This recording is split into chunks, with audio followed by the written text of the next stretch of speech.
Is Asad KP के math 10th exercise 4.1 में आज हम एक अदर पार्शियल फ्रैक्शंस को रिड्यूस करेंगे। फ्रैक्शंस को कि हमारे पास जब फ्रैक्शन होगा लीनियर, प्रॉपर और रिपीटेड फॉर्म तो उसको हम कैसे रिड्यूस कर सकते हैं। ये हमारे पास सबसे पहले आपको लीनियर चेक करना है, तो ये लीनियर है, रिपीटेड है और प्रॉपर भी है। तो इसको मैं लिख सकता हूँ इस तरह, a डिवाइड बाय x, फिर b divide by x minus 3 power 1 plus c divide by x minus 3 whole square. अगर यहाँ पे क्यूब था तो एक टर्म्स आप लोग और भी लिखते। अब क्या करो, multiplying both sides by x into x minus 3 whole square. ये बोथ साइड मल्टीप्लाइड करो तो यहाँ पे क्या जाएगा, यहाँ पे आ जाएगा 2x माइनस 1, यहाँ पे आ जाएगा x minus 3 whole square plus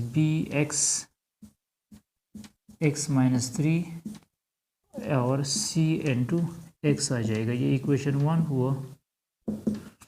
अब इस तरह करो, put x minus 3 is equal to 0, this implies that x is equal to 3। इस इक्वेशन में x की जगह 3 पुट करो तो ये आ जाएगा 2 इंटू 3 माइनस 1, ए ऑलरेडी 0 हो जाएगा, b भी 0 हो जाएगा और ये हो जाएगा 3c, 2 3 ज़ा 6, ये हो जाएगा 5, 0 प्लस 3c, तो c आ जाएगा हमारे पास 5 डिवाइड बाई 3।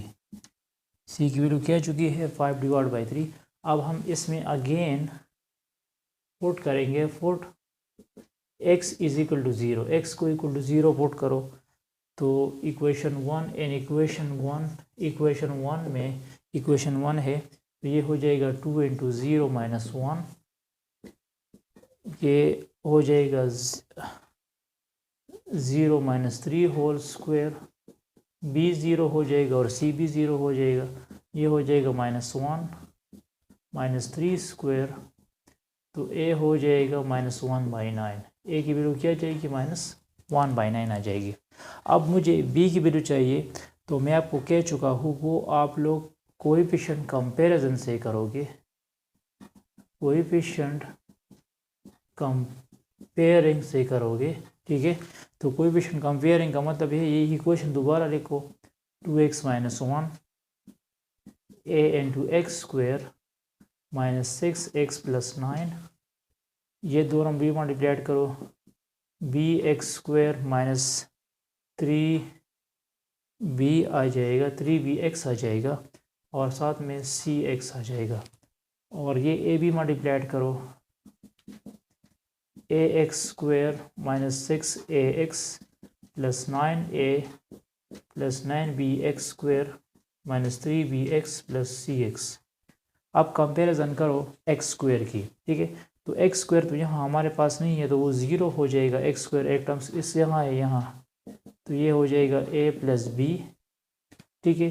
तो a की वैल्यू हमारे पास क्या आ चुकी है, a की वैल्यू हमारे पास आ चुकी है माइनस 1 बाई 9 प्लस b, तो b हो जाएगा प्लस 1 बाई 9, b क्या हो जाएगा 1 बाई 9। तो ये जो a है, b है, a है और c की वैल्यू है, ये आप लोग इस इक्वेशन में दोबारा पुट करोगे। मतलब a की जगह क्या पुट करना है, a की जगह पुट करना है 1 बाई 9 माइनस 1 बाई 9 पुट करना है, b की जगह क्या पुट करना है, प्लस 1 बाई 9 पुट करना है और c की जगह क्या पुट करना है, c की जगह पुट करना है 5 डिवाइड बाई 3 पुट करनी है। तो ये आप लोगों का रिक्वायर्ड पार्शियल फ्रैक्शन होगा। अच्छा, thanks for watching this video. इसके बाद हम बात करेंगे जब रूट्स जो है वो रिड्यूसिबल टू लीनियर नहीं हो सकते, मतलब उसको हम लीनियर में कन्वर्ट नहीं कर सकते और वो नॉन रिपीटेड होंगे, तो फिर उसको हम कैसे सॉल्व करेंगे। Stay touch with us.